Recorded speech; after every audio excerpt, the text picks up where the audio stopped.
verlos. Bien, antes de ir como tal a el tiempo de la palabra, quiero solo dejar algunos pequeños anuncios para que los tengamos súper en cuenta. El primero es que esta semana que va a iniciar, que conocemos como la famosa Semana Santa, nosotros vamos a tener actividades dentro de la iglesia. Eso para aquellas personitas que de pronto vayan a estar cerca, vayan a estar por aquí en el barrio, en su casita, que no tengan planes de salir de este lugar, les invitamos a que nos puedan entonces acompañar en esas actividades maravillosas que vamos a tener. ¿Está bien? Esas actividades van a constar de que el día jueves y viernes vamos a tener ayuno de 8 a 12. Vamos a tener ayuno el jueves y el viernes, ¿listo? Los 2 días en esos horarios, 8 de la mañana a 12 del día. Y el jueves en la noche vamos a tener una celebración especial y vamos a celebrar la Cena del Señor. Así que todos súper invitadísimos a esa programación. Y el fin de semana ya tendríamos entonces nuestras celebraciones habituales, como lo son el día sábado a las 7 de la noche, tenemos nuestro culto, entonces para que podamos asistir, los que también deseen asistir. Y el día domingo, es decir, de hoy en 8 días, estaremos aquí común y corriente en nuestras celebraciones de 8 y 10 de la mañana. ¿Está bien? De pronto, por si hay alguna duda, el viernes en la noche no tenemos ninguna programación, solo en la mañana, el día viernes, que es de 8 a 12. ¿Estamos de acuerdo con eso? Muy bien, eso en primer lugar. En segundo lugar, le quiero invitar a que de verdad se cerciore de que su teléfono esté en silencio. Hacemos eso con el objetivo de que haya o disminuir más bien la distracción en lo que más se pueda para que no nos vayamos a sentir interrumpidos ni distraídos en el momento de la palabra. ¿Está bien? Evitar al máximo ir al baño mientras que uno está escuchando la palabra de Dios. ¿Listo? Hay que hacer chichi antes de venir a la iglesia, mis queridos. Amén. Vamos a mandar un mensaje el día viernes, el día sábado en la noche, hacer chichi en la casa. No, verdad. La idea es, como nuestro salón no es tan grande, que estamos hablando para uno más grande. ¿Cuántos creen que necesitamos uno más grande? Bien. Tratemos de evitar la distracción. Si de pronto hay un bebé entre nosotros, la mamita, entonces ahí estar pendiente, los servidores van a estar listos para poderle apoyar. Porque la idea siempre me gusta que en el momento de la palabra haya mucha concentración. Y no me gusta que se interrumpa esa conexión que creamos con el Espíritu Santo, más que conmigo, con el Espíritu Santo, a la hora de escuchar la palabra de Dios. ¿Amén? Muy bien, así que sin más preámbulos, entonces voy. Hoy estamos celebrando el Día del Hombre, es el 19 de marzo, pero nosotros quisimos sacarle un espacio a la cuestión el día de hoy, ya que hace 15 días, si no estoy mal, sí, 15 días, celebramos el Día de la Mujer. ¿Está bien? Entonces, a mí me parece oportuno siempre tratar este tipo de fechas, tenerlas en cuenta y hacerlas en la iglesia, porque yo considero que hay cosas que en el caso de hoy, que tenemos que decir de los hombres, que las mujeres deben escuchar. Por eso, celebrar el Día del Hombre o el Día de la Mujer, es bueno que todos vengan. Es importante que no importa la edad. Aquí el mensaje es para todas las edades. ¿Sí o no? La iglesia que viene enseguida, aquí sabe que eso nos pega a todos, ¿no? Esto es para jóvenes, para prejuveniles, para adultos. Los niños tienen su espacio especial arriba también. Pero a mí me gusta siempre celebrar esto porque hay cosas que decir que la Biblia nos declara y que entonces necesitamos escuchar. Quisiera empezar el día de hoy con lo que quiero transmitirte, contándote algunas experiencias que lo que busco no es predicarme a mí, sino lo que busco es que te identifiques. Si en algún momento yo cuento experiencias o testimonios personales, es con el fin de que nos sintamos identificados o que alguien se siente identificado con el tema.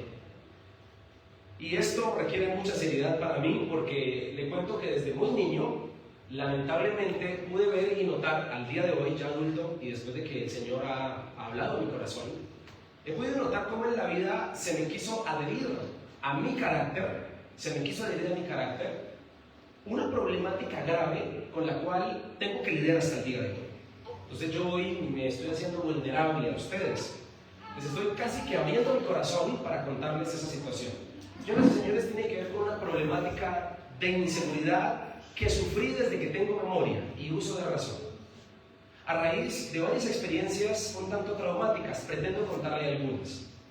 En alguna oportunidad conté que teniendo más o menos 6-7 años, estando en la primaria, en la escuela, había una carrera de atletismo donde los niños participábamos.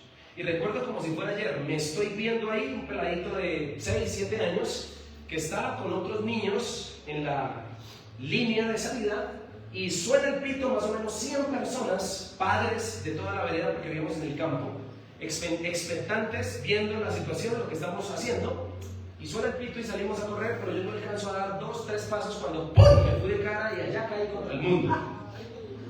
Y sí, eso causó risa, pero le aseguro que el niño que estaba ahí en el piso llorando no se estaba riendo. Le aseguro que el niño que estaba ahí estaba comenzando a entender y a vivir situaciones que marcarían su vida para siempre. Recuerdo como si fuera ayer quedarme ahí en el piso y que mi papá viniera del público, de las personas que estaban ahí, a levantarme, a recogerme, a quitarme la tierra que tenía en mis rodillas, en mi cara, y nunca más volví a participar en ningún evento público. Me prometí nunca más ser el hazmerreír de nadie, desde ahí en adelante. Y ese tipo de situaciones comenzaron a marcar mi identidad. No para bien, tengo que decirle que en mi caso, para mal. Otra experiencia tremenda fue cuando tenía 9 años, estaba en quinto de primaria. A mi papá se le dio por enviarnos a estudiar del campo al pueblo. Teníamos nuestra escuela en el campo, pero mi papá decidió que en cuarto grado matricularme para hacer quinto grado en el pueblo.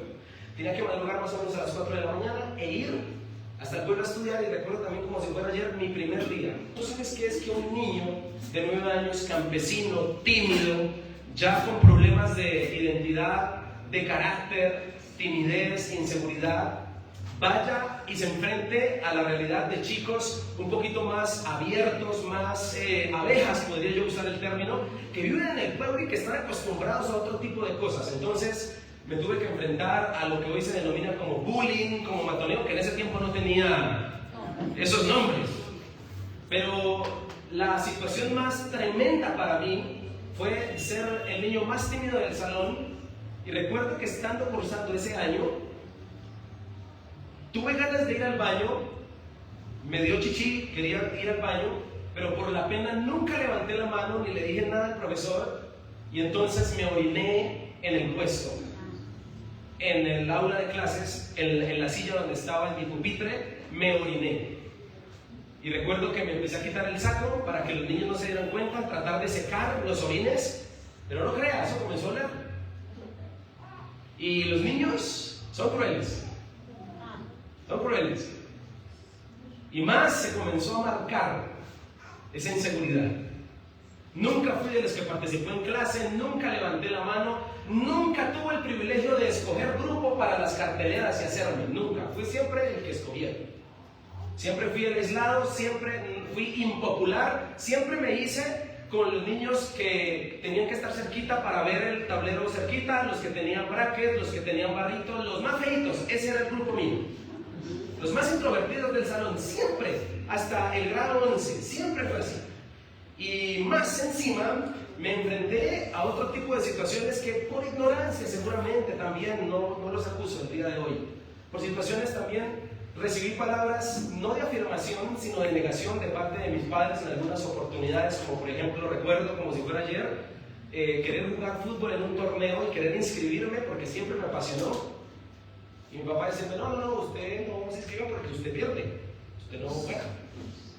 Y en otras oportunidades estar manejando el carro y ser quitado de manejar porque llegó un primo más grande que sabía manejar mejor. Quítese, usted no sabe manejar bien. Y ese tipo de situaciones comenzaron a marcar en mi identidad una inseguridad que le tengo que contar que incluso cuando conocí del Señor y conocí de Cristo, no se quitó. Sino que incluso cuando conocí a Jesús, que fue una de mis experiencias más maravillosas del mundo, una de las cosas a las cuales yo más le tuve miedo, le estoy abriendo mi corazón hoy, fue a que Dios me llamara a servirlo, a que me pusiera retos.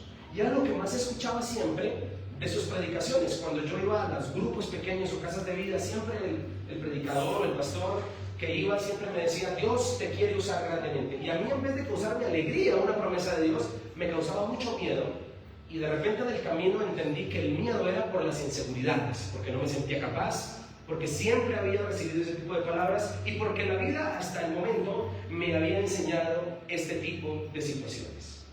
Las consecuencias ocurrieron que incluso cuando decidí servirle a Dios, todas las órdenes que mi pastor me daba, o los jefes que tuve, los retos que me ponían, las tareas que me colocaban, nunca las vi como una bendición, sino que las vi como un ataque.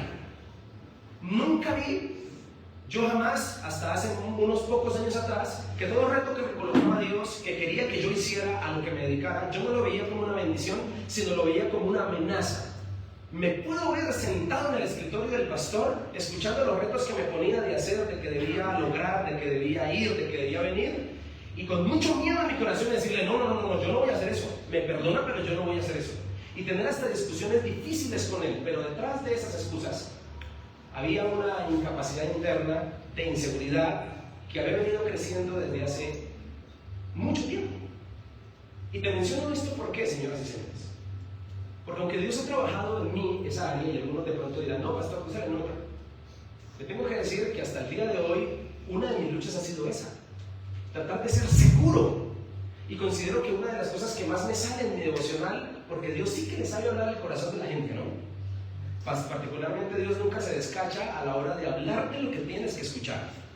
Y una de las cosas que Dios más ha hecho conmigo es darme palabras de afirmación. Tanto así que el llamado que Él me hizo tiene que ver con reafirmar identidad.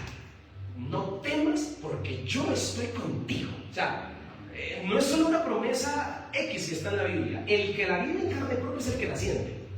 Cuando tiene que superar ciertas frustraciones o ciertas situaciones. Por eso nunca escatimes la palabra que Dios te da, porque si Dios te la dice, Dios sabe cómo te sientes. Lo que te quiero decir es, ¿qué Dios sabe de ti y de mí para hablarnos así? Sabe mucho, sabe lo suficiente. Lo que te quiero decir con esto es que la inseguridad es un problema grave. Y le tengo que decir algo, se puede volver una enfermedad patógena. Se puede volver una situación que afecte todas las áreas de nuestra vida y a todos por igual, incluidos los hombres y las mujeres. Pero ¿por qué hago énfasis de esto, celebrando hoy el día de la honra? Se cayó el ojo. ¿Por qué hago énfasis en esto? Porque por experiencia, pero más que por experiencia, por la Biblia, he descubierto que la inseguridad es uno de los peores enemigos que cualquier hombre podría tener en su carácter. Y por eso yo quisiera hoy hablarle a los hombres que están presentes, pero vuelvo y digo, esto es para todos. Esto te toca también a ti, mujer. Pero hay una coherencia fascinante dentro de la Biblia con esta idea de que la inseguridad es uno de los peores enemigos de cualquier hombre. Porque precisamente si tú lees la Biblia y descubres el diseño que Dios tiene para ti, varón que me estás escuchando, vas a descubrir, y las mujeres lo hallarán también, y es que el hombre ha sido diseñado para ser valiente, para ser fuerte, para ser nada delicado, para ser tosco. Además, yo le cuento que a veces yo saludo a algunas chicas de la iglesia, personas, mujeres de la iglesia, y me dicen, ¡ay, pastor, pasito! Y eso me recuerda que soy hombre. Somos toscos. Uno de los hombres le dice, ¿qué hubo? Y le pega una palmada en la espalda, ¿no? O lo abraza a uno. Uno se con eso con una chica y ella dice, ¡ay, pasito! Los hombres fuimos diseñados para ser nada delicados. Además de eso, a los hombres nos encanta la adrenalina. Cuando hay un accidente en carretera, ¿quiénes se paran a ver? Los hombres. No es que sean chismosos, ¿no? Es que cuando hay adrenalina, cuando hay un partido de fútbol y el que está ya a punto de meter el gol, el hombre se emociona como si fuera él. Cuando hay una película de acción, los hombres estamos ahí. ¿Sabes por qué, varones? Fuera de chiste y fuera de la broma, algo nos dice que de ahí venimos. Algo nos dice, de ahí eres. Esa es tu esencia es masculina, guerrera, arriesgada. Tu esencia es cuidar y proteger a los tuyos y pelear por los tuyos. Esa es la esencia natural bíblica de cualquier hombre. Poco quejumbrosos. Es más, si uno en el camino se encuentra con un hombre que se queja mucho y que es muy quejumbroso, uno dice, este man tiene problemas hasta de identidad. Podría hasta uno pensar y decir. Los hombres, por naturaleza bíblica, fueron llamados a ser líderes, sacerdotes de su casa. Fueron llamados a ser respetados por su esposa. Fueron llamados en la palabra a tomar las riendas, a ser decididos y sobre todo a resolver. Y no hay nada más gratificante para una mujer, las mujeres me van a entender con esto, no hay nada más gratificante para una mujer que su esposo, el hombre, el rorro que escogió, tenga estos atributos. No hay nada mejor para una mujer, o lo que más le llama la atención a una mujer es esto, la seguridad de su hombre. Que este hombre le exprese seguridad, que le exprese estabilidad Las mujeres andan en busca de eso, desean eso. Y es precisamente el diseño con el cual Dios estipuló que el caballero fuera. Ahora, ¿por qué te menciono esto? Te menciono esto porque incluso si tú lees la palabra en el Antiguo Testamento, vas a descubrir que cuando el Espíritu Santo venía sobre cualquier hombre, para nada lo hacía femenino. Y muchas veces ni siquiera habló en lenguas. Ni tampoco lo hacía delicado o más amoroso o sollozo. La Biblia dice de personas como Sansón, de personas como David, de personas como Jefté, de personas como Otoniel. Y vino el Espíritu Santo y salieron a la batalla. Más bien el Espíritu reafirmaba la masculinidad del caballero. Eso lo descubres en la palabra de Dios. Ahora, la inseguridad distorsiona todo esto, señores, que acabo de mencionar, lo que eres, que Dios dice que debe ser. Todo esto, entonces, te habla alguien que vivió la inseguridad y que tuvo que reconstruirse en Dios para precisamente descubrir hasta su identidad varonil de acuerdo a lo que la Biblia dice, y sencillamente porque la vida y nuestras familias necesitan de hombres que se pongan los pantalones, ¿o no, mujeres? Necesitan de varones que realmente quieran tomar las riendas, que sean responsables, que sean fronteros, que realmente tengan esa figura. La inseguridad no controlada ni tratada es algo que se va a extender a las diferentes áreas de la vida de cualquier persona. La inseguridad hay que tratarla, porque si tú eres inseguro en un área, de seguro la inseguridad es como un cáncer que comienza a hacer metástasis en diferentes áreas de la vida de las personas. Te lo dice alguien con autoridad porque lo vivió. Se dice que causa la inseguridad de las personas malas experiencias en la infancia, situaciones traumáticas, sobre todo la baja autoestima. Y gente, muchos de los que estamos aquí, que seguro crecimos con baja autoestima. Y sobre todo, si tuvimos una heredad o fuimos rodeados de palabras de creencias ilimitadas. ¿Y los efectos entonces cuáles son? Relaciones muy frecuentemente fallidas, tóxicas, relaciones poco asertivas, muy introvertidos, no les gusta ser sociales. Ese tipo de personas son personas inseguras. Es más, no sé si conoce gente que es tan insegura que logran tener un amigo y se apegan a una amistad que se vuelve celosa esa amistad y que se vuelve hasta enfermiza esa amistad. Valoran o sobrevaloran más una amistad que por cualquier otra cosa. Eso habla de inseguridades emocionales y se crean dependencias emocionales dañinas y malas. Y esto acaba por el aislamiento. Resulta que uno conoce a mucha gente así. Empiezan a haber ciertas limitaciones, como lo que me sucedía a mí, paradójicamente, que era no querer asumir retos, no querer enfrentar situaciones. Y de alguna manera Dios se ha desquitado y me ha formado, porque en esta vocación de servirle, lo que más uno recibe es retos y problemas. ¿Cómo puedes colocar a alguien tan inseguro a hacer esto? Y entonces Dios ha sido claro conmigo y yo muchas veces le he dicho a Dios: Señor, ¿no será que tienes al hombre equivocado en la tarea que tienes que hacer? No soy como que el hombre que deba ser el que lleve el barco. Pero entonces Dios ha sido enfático en decirme: bueno, seguramente eres la persona equivocada, pero tienes al Dios correcto. Amén. Amén. Amén. No importa que tengas tantas debilidades, lo importante es que tienes al Dios correcto. Y eso ha sido sanador para mí. Y otro síntoma muy triste y lamentable de la inseguridad es la procrastinación. La procrastinación es posponer las cosas, no hacerlas. ¿Sabes qué me ha enseñado Dios y esto que he escogido? Lo importante que es coger los toros por los cuernos, lo importante que es tener las conversaciones difíciles cuanto antes, lo importante que es solucionar las dificultades que se están presentando. Padres que ven fallas en sus hijos y dejan así. Veremos a ver qué pasa. No, hay que abordarlos ya. Situaciones de pareja que están pasando, circunstancias que están sucediendo y dicen: esperemos a ver qué pasa. Ese espera se llama procrastinación. Y eso es malo.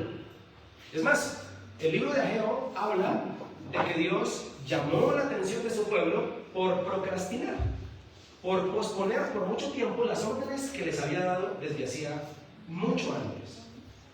Te hablo de esto, señoras y señores, porque el mayor enemigo de un hombre en su carácter es esto: no bendice a su familia con tener hombres inseguros en nuestra familia. No bendice nuestra iglesia la inseguridad. No bendice a la iglesia de Cristo la inseguridad. No bendice el lugar donde trabajamos ser personas y hombres inseguros. Los hombres inseguros pierden bendiciones. Los hombres inseguros dejan de ver la gloria de Dios porque prefieren la seguridad de sus fuerzas. Y en la Biblia hay un personaje que nos describe muy bien esta situación. Un hombre que, por cierto, tenía un futuro muy prometedor. Yo nunca había estudiado la vida de este hombre, le soy sincero, pero al escribir este mensaje, al estudiarlo, me dio ese deseo de poder investigar. Y este hombre tenía desde el principio un futuro muy prometedor, pero lamentablemente fue un hombre que nunca arregló ese problema de carácter llamado inseguridad. Y ese problema de carácter lo llevó a ser uno de los peores en la Biblia. Señores y señores, les hablaré un momento de Saúl. Saúl, por cierto, el primer rey que tuvo la nación de Israel. ¿Y sabes por qué digo que tenía un futuro prometedor? Porque la Biblia nos describe su biografía en el capítulo 9 del primer libro de Samuel y comienza mencionándonos cuál era su linaje y cuál era su familia. Su papá se llamaba Cis, un hombre, por cierto, que la Biblia dice que era adinerado y con poder.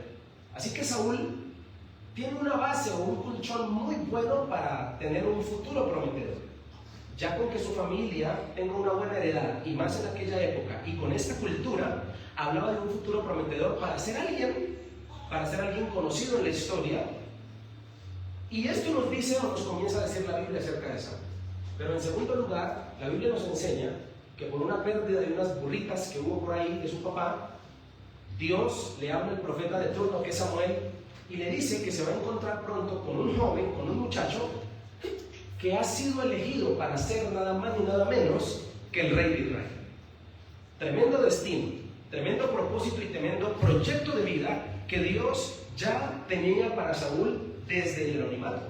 Entonces descubrimos que el Señor es muy claro con Samuel para decirle que ha elegido a Saúl en su corazón para que sea el rey y el líder que su pueblo necesita. Dentro de la profecía que Dios le da a Samuel, dice que Saúl es un hombre llamado a una cosa específica: a pelear por el pueblo de Dios.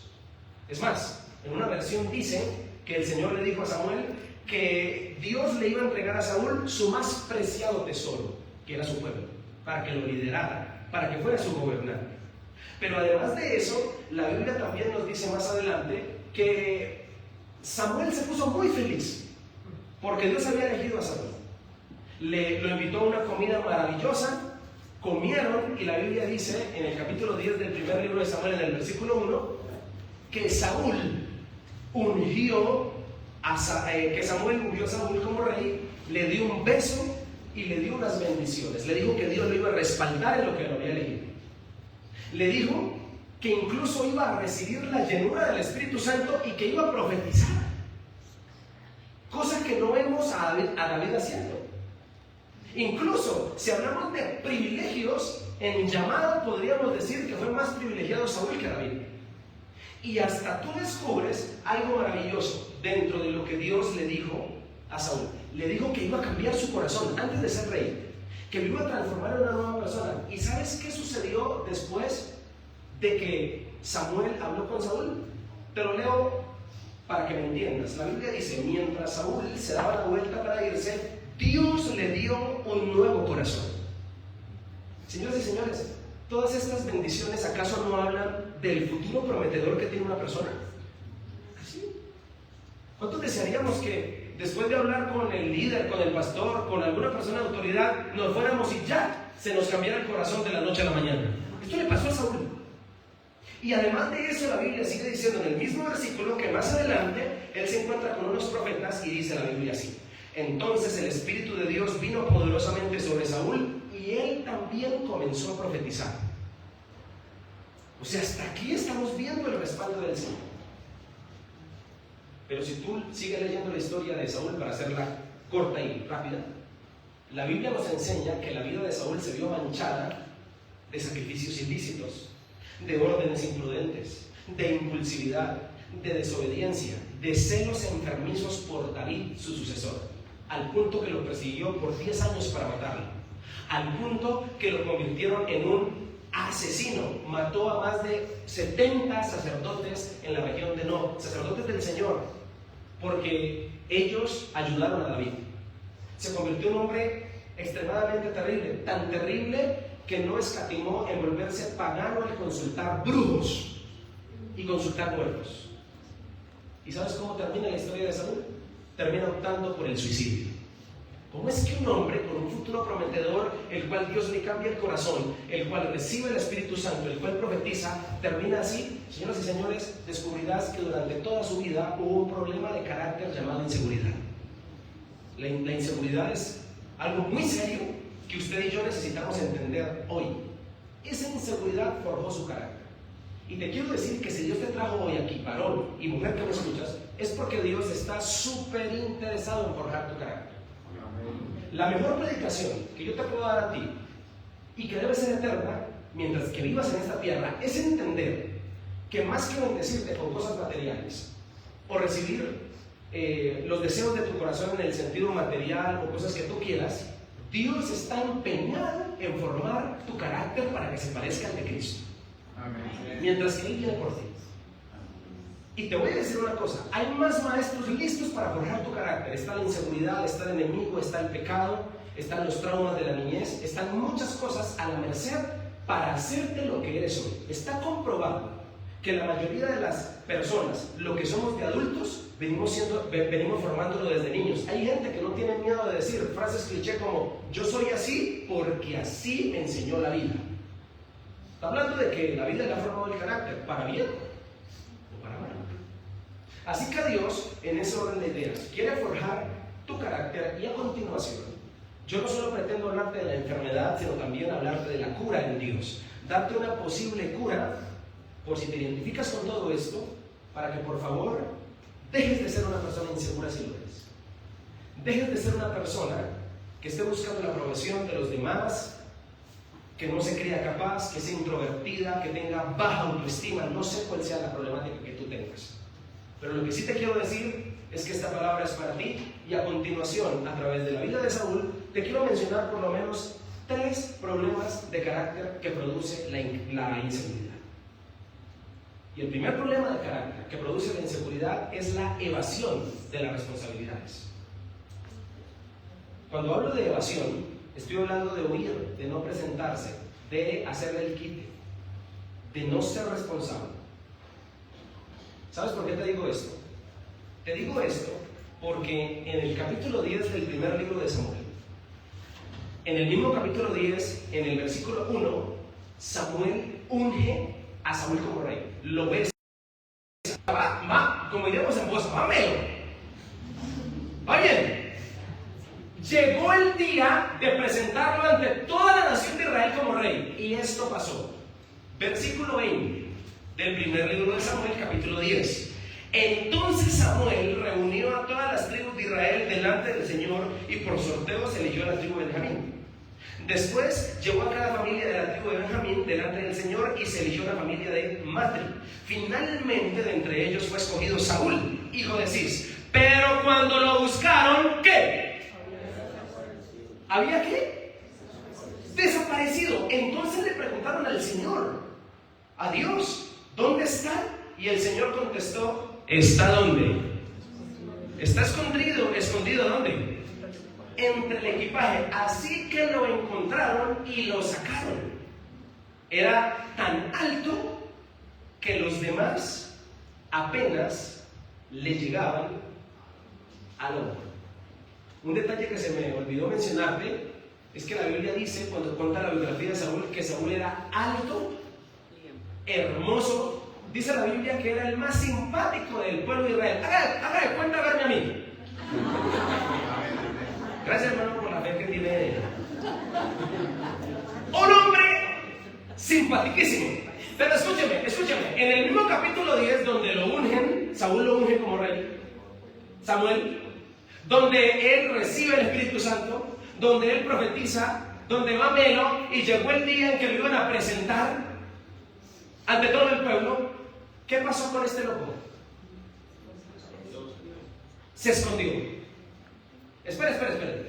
¿Qué tú piensas de una persona con la que hoy pactas un negocio que tienes, das arras, ya casi tienes paga la casa y mañana es el día de ir a firmar las escrituras y no se presenta? ¿Qué piensas tú de esa persona?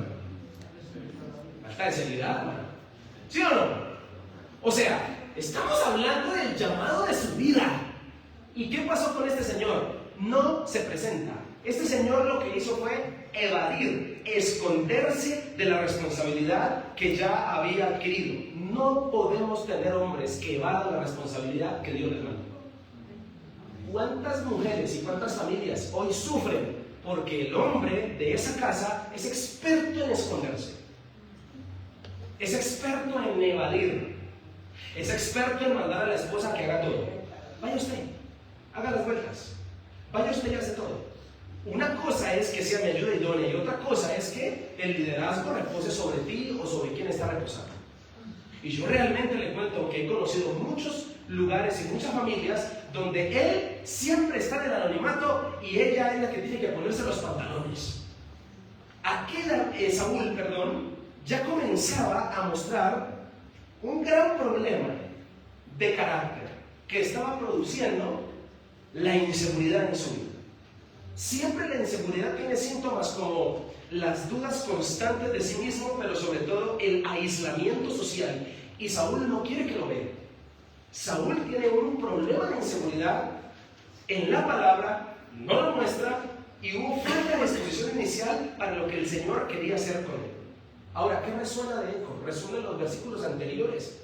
Si uno empieza a leer el capítulo 10, empieza a ver cómo Saúl viene siendo tan bendecido, ungido, lleno del Espíritu, su corazón transformado, profetiza. Uno espera leer a continuación de los siguientes versículos otro triunfo, otra victoria, pero la Biblia sin censura nos muestra cómo este hombre tenía un problema de carácter. Ahora, aunque no se cataloga como un pecado que se haya escondido, el problema es la falta de valentía y de fe ante el llamado de Dios. Es más, la diferencia no está en que se haya escondido. La diferencia está en cómo responde posteriormente el llamado. Es decir, que Dios te llame y que tú te escondas. O sea, el problema aquí no está en esconderse como tal, sino es cómo reacciona después de. Reacciona escondiéndose, reacciona queriendo evadir. No podemos tener hombres así en la sociedad. No podemos tener así hombres en nuestras casas, que evadan la responsabilidad. Ahora, esconderse para nada es humildad, es falta de convicción. Nunca aplaudas la timidez no es amiga. La timidez no es amiga, no es virtud. Y más cuando se trata de asumir responsabilidades. Al parecer este hombre tenía un complejo de inferioridad porque a pesar de ser físicamente imponente, grande, bonito, estructuralmente y emocionalmente era pequeño. De nada sirven los atributos externos si por dentro no se es grande. Si con Dios no se es lo que se tiene que hacer. ¿De qué te sirve tener a ese varón de 2 metros de alto, grande, acabarropa, que acaba el mercado rápido antes de que se acabe el mes? ¿De qué te sirve tener a ese barbado así grande, musculoso que va al gym, pero es una nena para enfrentar las situaciones de la vida? ¿De qué te sirve si es enano por dentro? Perdóname la expresión. Varón, Dios te llamó a hacer algo distinto. Ahora, te voy a decir un detalle interesante. Acá hay una ironía en este pasaje. La ironía es la siguiente. ¿Cómo es que el hombre más alto de la nación, destinado para sobresalir y ser líder, se esconde? ¿Cómo es que el más alto se quiere esconder? Hasta su apariencia habla de su propósito, y esto resalta que la influencia exterior no sirve de nada a la hora de ser varones como Dios nos llamó a ser. Es más, todo lo contrario pasa con David. Hasta podemos hacer un contraste. David era el más pequeño, el más chiquitín de su casa, pero por dentro muy grande. Y Dios dijo, yo no miro la apariencia cuando llamó a David a través de Samuel, sino yo miro el corazón. Ahora, esta leve situación de esconderse, no tan leve, habla de la evasión del destino divino. Mi hermano, ¿cómo nos comportaríamos cuando Dios nos llama? Y hace rato nos viene llamando. Cuando hablo de llamado, no estoy diciendo que esa frase cliché de hace unos años atrás, que es bueno analizarla hoy, de déjalo todo por Cristo, déjalo todo, deja familia, vete a las naciones. Hay que analizar eso un poquito, ¿no? Después lo analizaremos. Pero lo que quiero decir con esto es, cuando hablo de llamados, que Dios hace rato te está llamando a que estés en orden con Él, a que le obedezcas en lo que tienes que hacer, a que arregles esa situación, a que de verdad te comportes como debe ser. Hace rato Dios te está llamando. Y más, si Dios tiene un propósito contigo de uso, te quiero decir que cómo evadir el mejor llamado que nos pueden hacer en la vida, señores y señores. Yo considero, yo siempre he dicho esto, y respetaré la opinión de alguien que no esté de acuerdo conmigo, pero yo creo que cuando lleguemos al cielo, muchos entrarán al cielo frustrados. Entrarán porque creyeron en Cristo, ese es el requisito, innegociable, pero frustrados porque no hicieron el propósito que Dios les mandó a hacer. Se dedicaron a otras cosas en la vida, reemplazaron el llamado por situaciones que nos mantenieron distraídos, no necesariamente en pecado, pero sí lejos de lo que Dios deseaba para ti y para mí. Y es un acto inexcusable que nosotros evadamos lo que Dios nos dijo. Ahora, te quiero decir algo. Cuando Samuel llamó a Samuel empezó a mostrar señales de inseguridad, como muchos más de la Biblia. Cuando Samuel le dijo que Dios le había dicho que él iba a ser el líder de Israel, Saúl responde así en el capítulo 9. Responde: yo, pero si mi tribu es la más pequeña en Israel y además mi familia es la más pequeña. Se tenía un poco. Ahora, en la Biblia encontramos en otras personas también evasiones acerca de lo que tenían que hacer. Moisés evade la responsabilidad yéndose a esconder en el desierto por 40 años. Otro personaje que descubrimos con la misma intención es Jonás. ¿Alguien ha leído Jonás? Un hombre que evade la responsabilidad de ir a Nínive y se va a esconder a Tarsis, quien alcanza a llegar, por cierto. Otro personaje que descubrimos así es Gedeón, un personaje que cuando Dios lo llama para libertar a su pueblo, la Biblia dice que estaba escondido detrás del lagar. Un hombre que también responde: soy el más pequeño de mi familia, ¿cómo me llamas a ser libertador, a ser caudillo si soy el más pequeño? Y otro, tenemos que hablar de Elías, el gran profeta, que cuando una mujer lo amenazó, salió corriendo a esconderse en una cueva. Lo interesante de esa cueva es que Dios dijo: ¿por qué estás aquí? Diciendo: yo estoy contigo, ¿no? Interesante. Pero lo que quiero decir es que la clave o la diferencia entre Saúl y estos 4 personajes que te mencioné, que también evadieron o se escondieron, fue el desenlace. Porque si tú lees a Moisés, a Gedeón, a Elías y a Jonás, tú descubrirás que ellos terminaron sometiendo su voluntad a la de Cristo y volviendo su debilidad una fortaleza. Que es lo que Dios desea hacer con cada uno de nosotros. Mientras que Saúl mantuvo la inseguridad durante toda su vida, y la inseguridad hizo su trabajo. Lo volvió no solo un hombre inseguro, sino envidioso, celoso, desconfiado, asesino y hasta suicida. Siempre se quería llevar el crédito, siempre quería que lo vieran, siempre tuvo una excusa en su boca a la hora de llamar la atención, a la hora de que lo pusieran en orden. Samuel muchas veces lo regañó como su líder espiritual, le dijo: estás haciendo mal, y él siempre tenía una excusa en su boca. Este hombre lamentablemente incurrió en esta falla. Ahora, este es el problema de un carácter que prefiere la seguridad del escondite a la seguridad de la palabra. No podemos tener hombres así. Dios desea que tú conviertas la inseguridad en una fortaleza. No evadas más a lo que Dios te llamó. Segundo, el otro problema que descubre la vida de Saúl iniciando su llamado, iniciando a ser rey, no fue solo la evasión, sino también la negligencia. En el capítulo 13 del primer libro de Samuel, la Biblia dice esto de Saúl. Saúl tenía 30 años cuando subió al trono y reinó durante 42 años. Saúl eligió a 3,000 soldados electos del ejército de Israel y mandó a los demás hombres a casa. Llevó consigo a 2,000 de los hombres escogidos a Micmas, a la zona montañosa de Betel.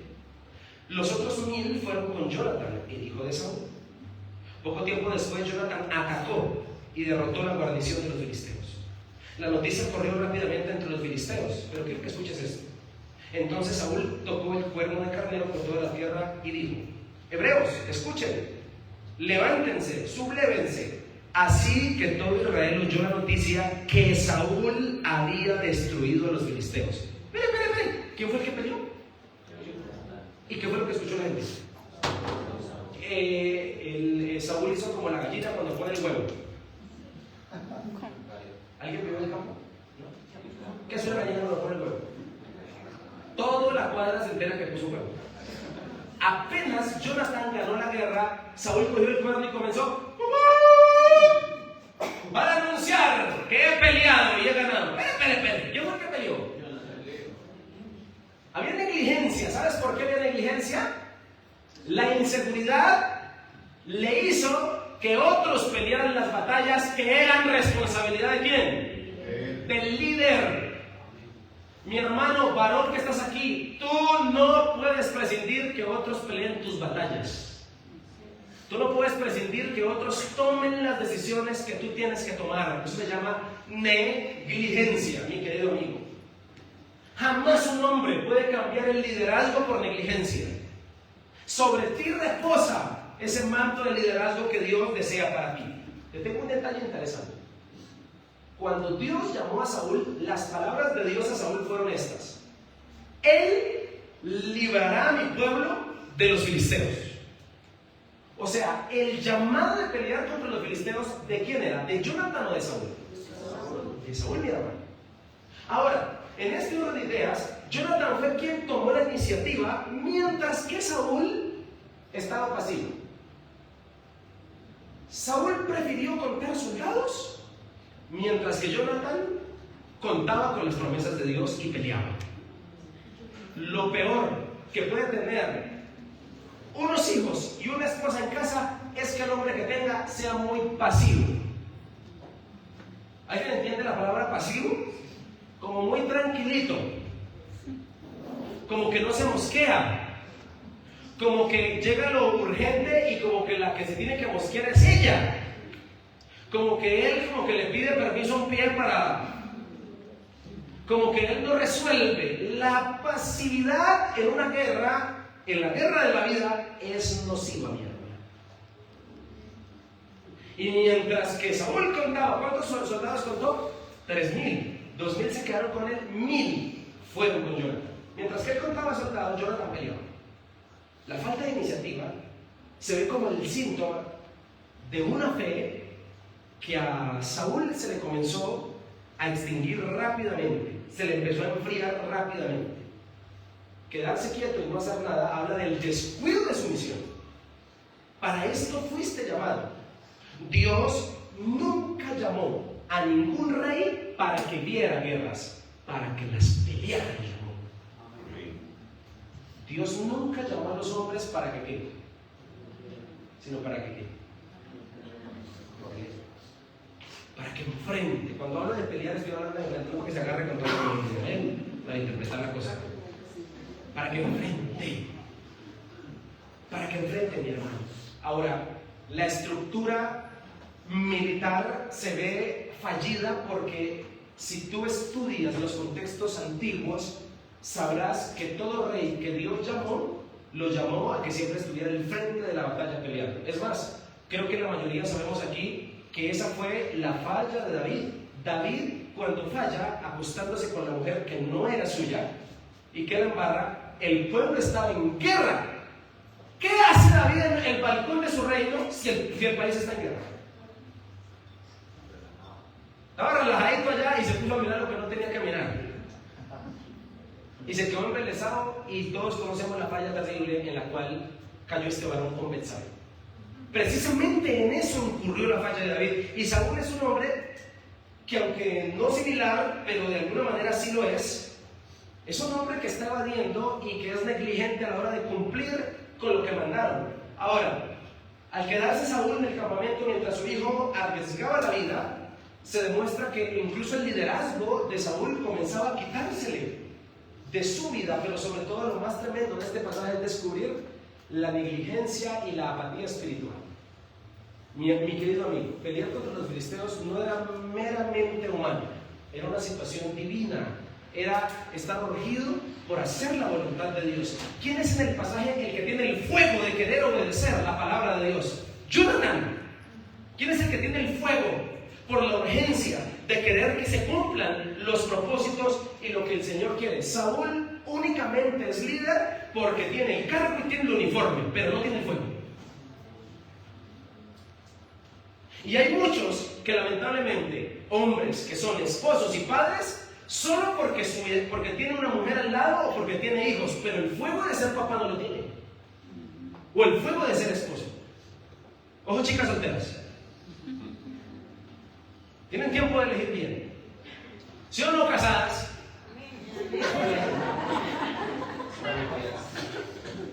Escúchenme.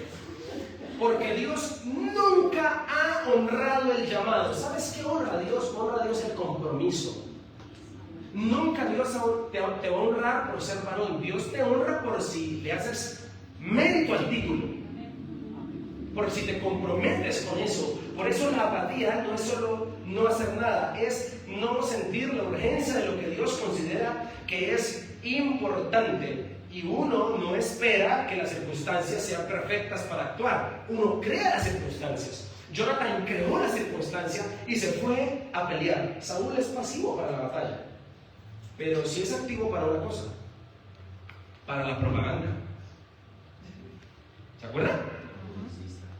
Yo creo que estudió publicidad. Era comunicador social. Porque se acuerdan que cogió el cuerno de carnero y comenzó a publicar, y al parecer se atribuye el mérito, usurpa el mérito, el crédito de la batalla. Saúl es pasivo para esto, se atribuye el mérito, su inseguridad lo hacía dependiente del reconocimiento público, y cuando leas la biografía de Saúl vas a descubrir que no fue la primera vez, siempre quiso eso. Por eso quería exterminar a David, porque él quería ser el centro. Esto habla de una persona insegura. Necesitaba la aprobación de los demás, necesitaba la aprobación externa para encajar. Por cierto, tema de conversación que está muy a flor de piel con nuestros jóvenes hoy en día.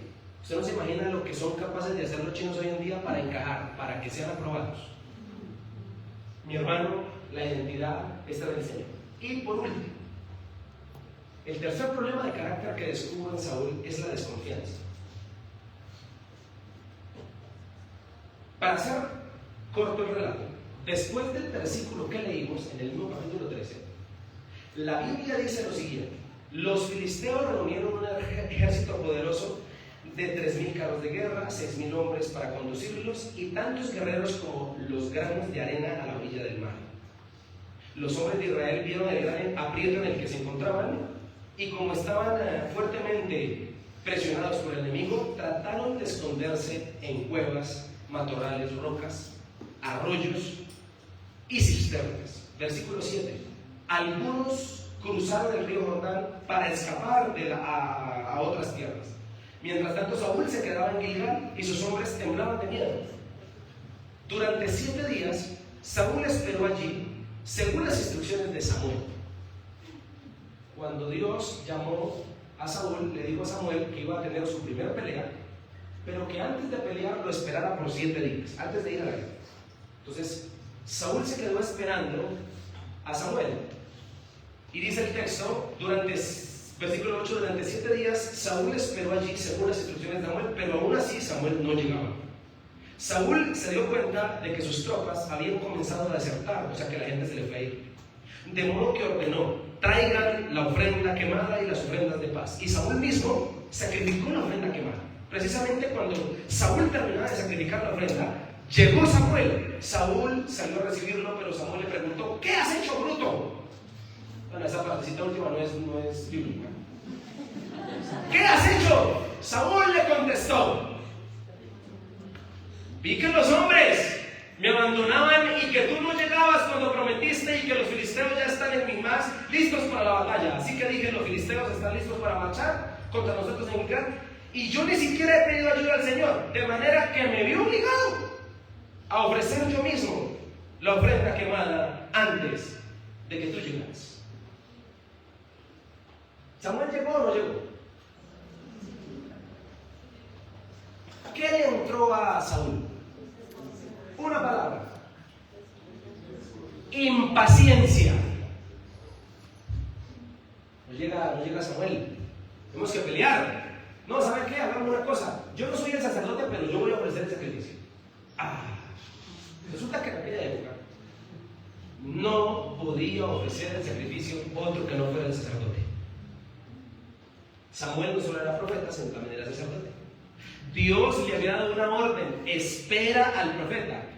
Pero este hombre no confió ni en la palabra que Dios le había dado, ni tampoco en el tiempo de Dios, cosa que nos martilla mucho de los que estamos aquí.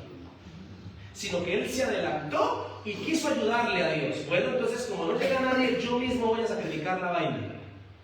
Y te voy a decir que Dios te pide que confíes en Él, en su palabra, en su método, pero además te pide que confíes en su estrategia y en su forma. Si tú decides confiar en Dios, necesitas confiar en su método.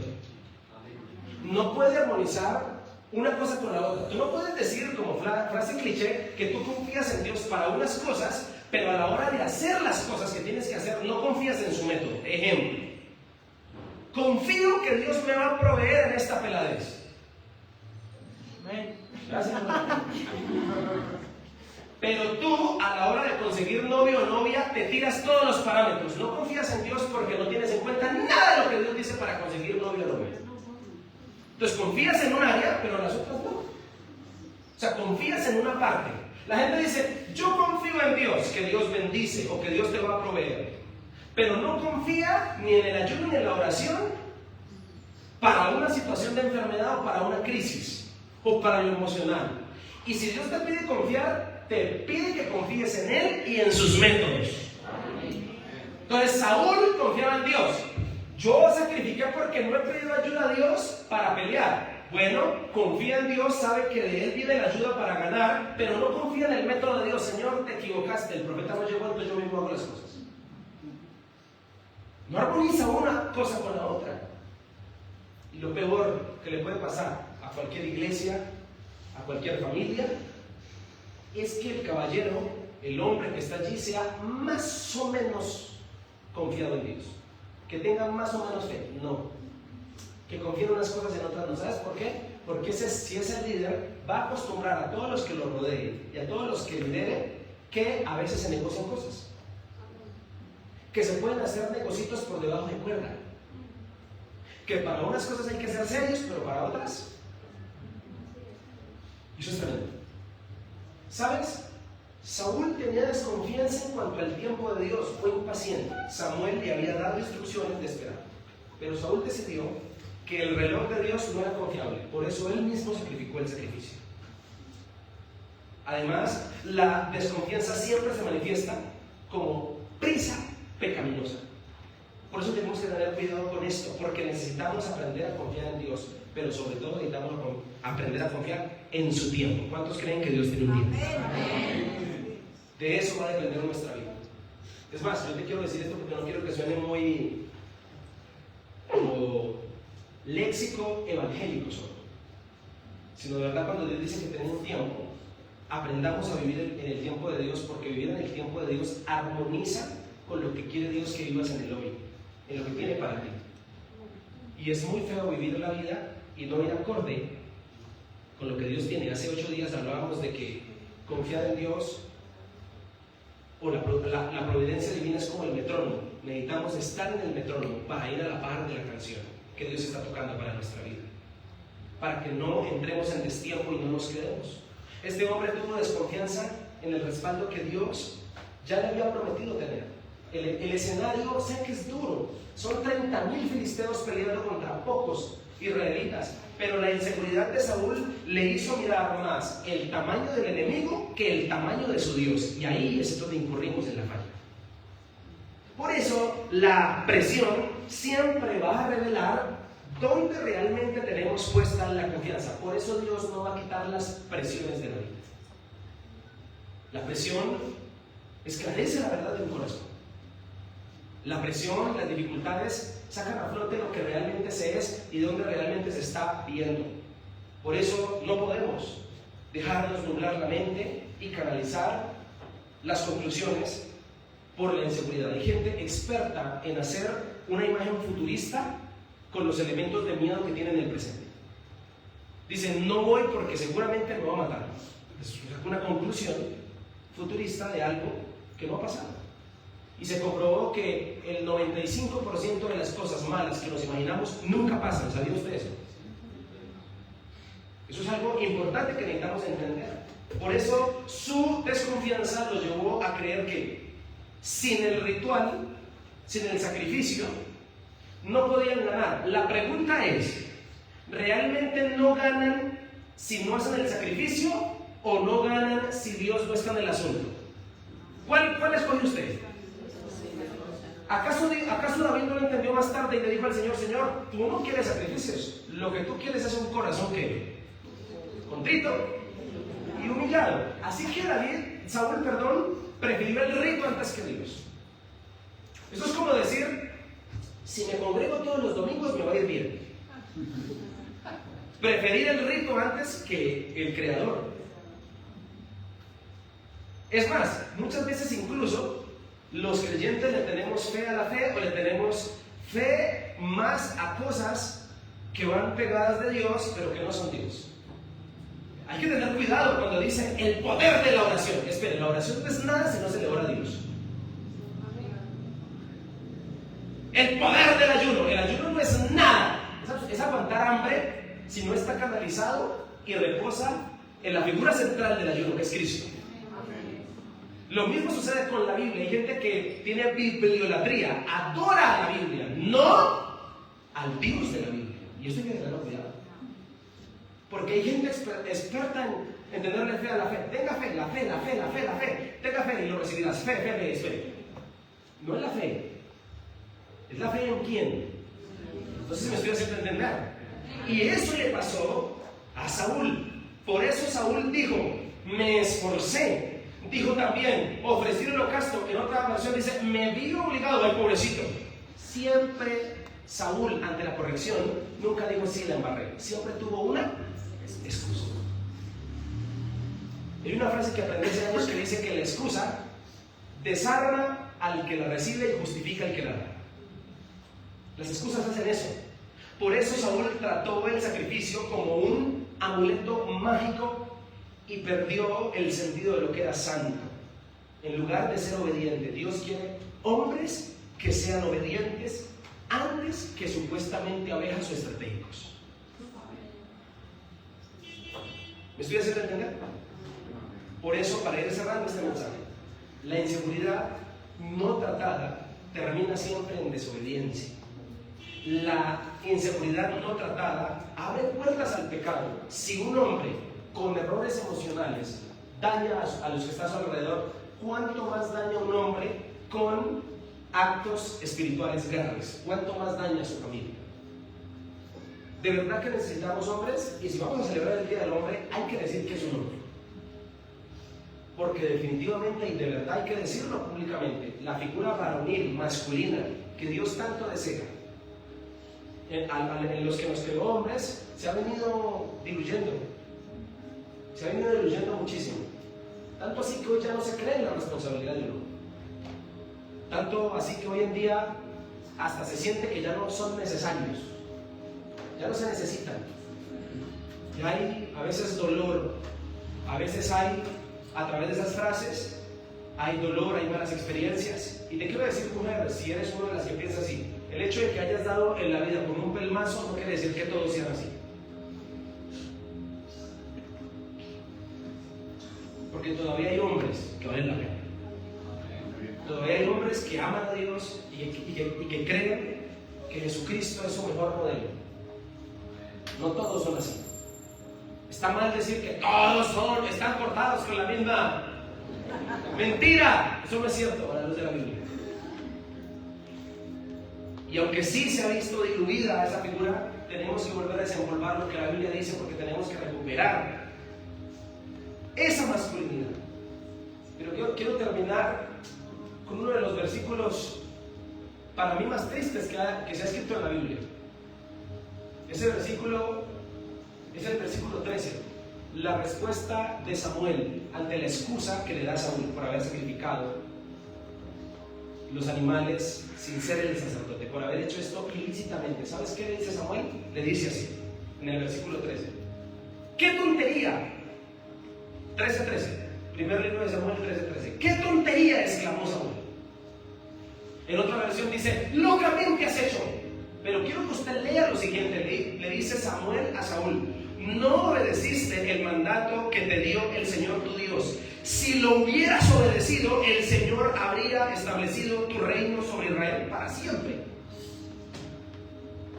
Si lo hubieses obedecido, le está diciendo, ¿sabes qué le está diciendo Samuel? Le está diciendo: si lo hubieses obedecido, el mayor rey que hubiese tenido Israel no hubiese sido David, hubiese sido tú, Saúl.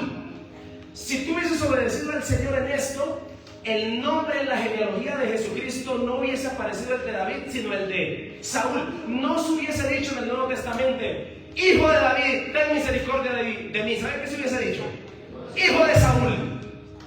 Pero como fuiste desobediente por las inseguridades que tuviste, te tengo que decir que el Señor habría establecido tu reino si hubiese sido obediente. Versículo 14. Pero ahora tu reino tiene que terminar, porque el Señor ha buscado a un hombre conforme a su propio. ¿Te suena esto, familia?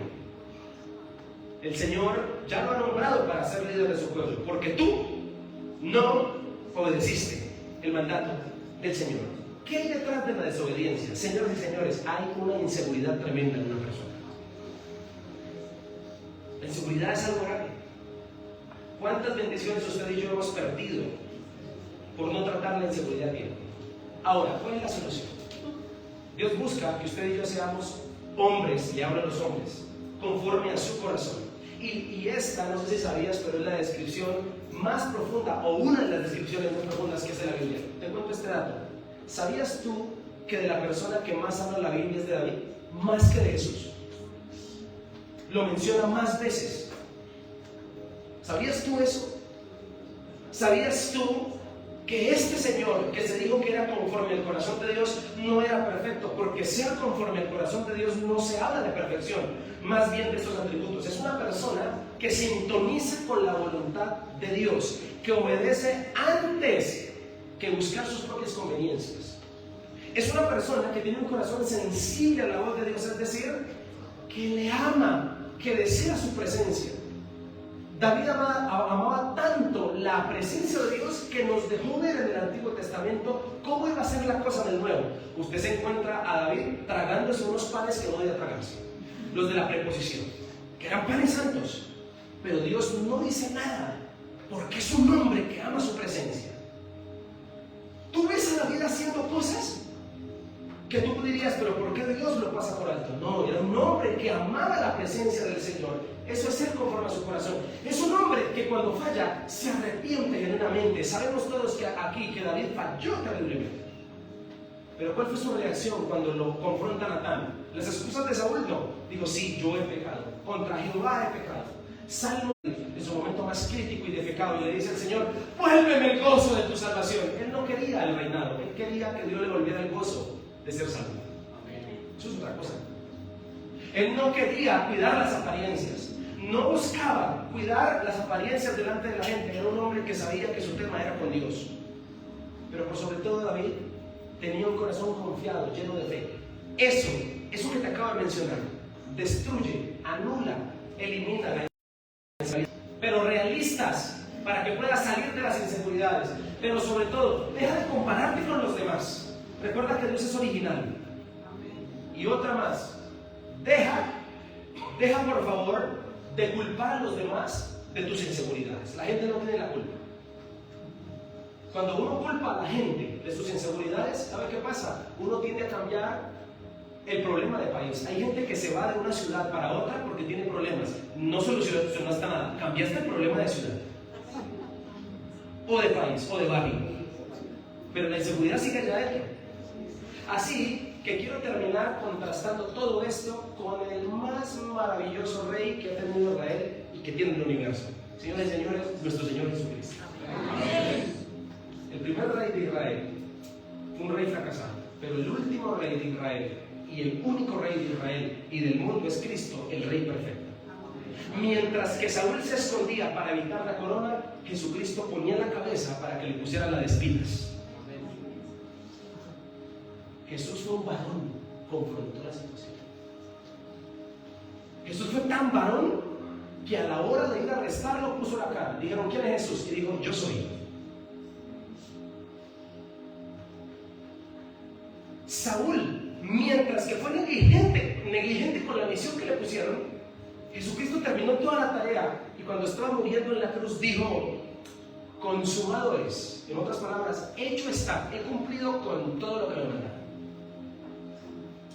Y por último, mientras que Saúl desconfió de Dios, Cristo toda su vida predicó este mensaje, porque el Hijo no hace su voluntad sino la voluntad del Padre. Siempre confía en su papá. Y aunque dijo en la cruz, Dios mío, ¿por qué me has abandonado? Su última exhalación, sus últimas palabras en la cruz fueron, Padre, en tus manos. En otras palabras, confío en ti, te entrego mi vida, mi espíritu. Jesucristo hasta la muerte confió en Dios. La muerte no fue un limitante para dejarte confiar. Por eso yo siempre he admirado a los mártires de la Biblia. Un Esteban, que aún apedreado y moribundo seguía confiando. Señores y señores, esto es sin seguridad. Sin seguridad no vivimos. Tú tienes que ser seguro hoy en Dios. Y la seguridad tuya está en Jesucristo. Está en aquel que murió y resucitó por ti en la cruz. ¿Cuántos adoran su nombre? Dale, Padre, gracias. Gracias por lo que nos has hablado esta mañana. Gracias por ser claro. Gracias, Señor, por tocar nuestro corazón. Porque tu palabra llega a donde ninguna palabra de ninguna persona llega. Llega a lo profundo, toca nuestras fibras, cambia nuestro ser. Señor, si hay alguien aquí, especialmente algún hombre, que sea inseguro en áreas de su vida, yo te pido hoy, Padre, que tú transformes ese carácter y ese corazón. Te pido que tú transformes esa circunstancia. Padre, tú sabes cuánto necesita esa familia de ese varón, pero que en ti sea un varón seguro. Seguro de lo que es en ti, seguro de lo que tú le has prometido, seguro del carácter que debe tener, no acomplejado, no traumado, Señor, no al punto, Dios del cielo, de ser desconfiado, de ser evasor de su responsabilidad y mucho menos negligente de lo que tiene que hacer. Oro en esta hora para que tú te glorifiques en la vida de todos los amigos que vinieron hoy, de todos los varones especialmente que hoy quisimos hablar esto, Señor, de acuerdo a lo que tu palabra nos enseña, pero también de todas las familias y las mujeres que están en este lugar. Señor, la seguridad es algo que tú nos brindas y no es simplemente guardarnos del peligro. La seguridad es algo que debe ser parte de nuestra personalidad, y cuanto más nosotros que te tenemos a ti, Señor Jesucristo, que tenemos el respaldo tuyo, Espíritu Santo, que vivimos para ti y que te sentimos a ti. Oro, Señor, por si hay alguien aquí, Padre, que ha luchado en el anonimato, en el silencio, con la timidez, con el miedo. Si hay alguien aquí, Señor amado, que tiene problemas en su carácter o en su identidad, de baja autoestima, Dios, yo te pido que ahora mismo tú sanes esa herida que está allí. Seguramente aquí hay personas que desde la niñez, Señor amado, han tenido traumas que les hacen ser hombres o mujeres inseguras hasta el día de hoy, de su físico, de su carácter, de su capacidad, de su talento, de su don, de su rol. No sé en qué área, Señor, tú la conoces bien. Yo te pido, Dios, que nos permita ser hombres y mujeres, Señor amado, que frentean, que ponen el pecho, no porque, Señor amado, son más valientes que otros, sino porque aún con miedo te creen a ti, Señor, lo que tú has dicho que son. Yo te pido que esa persona que me está escuchando salga de aquí hoy a tener esa conversación que ha pospuesto por mucho tiempo. Salga de aquí a enfrentar de una vez y por todas esa realidad. Salga de aquí de una vez y por todas a tomar esa decisión, porque tú le das seguridad, porque tú refuerzas esa base que muchas veces se dio ininterrumpida, se vio, Señor amado, fracturada por situaciones. Padre, levanta el autoestima, la identidad de tus hijos en esta iglesia. Que sean gente segura a donde quiera que vayas. Que sean gente audaz, de acuerdo a lo que tú dices. Que sean gente que evoque tu presencia. Que haga ser memoria de tus promesas. Gente, Señor amado, que te cree. Gracias, Padre, porque tu palabra nos enseña que el reino de Dios lo arrebatan los valientes. Porque tu palabra nos dice y nos enseña que el Espíritu Santo, cuando llena, empodera para hacer, para ir, para entrar, para lograr, para vencer, Señor, para afrontar. Te pido eso para tu pueblo el día de hoy. Te pido eso para esta iglesia. Y gracias por ser claro con nosotros. En el nombre de Cristo Jesús. Amén y amén.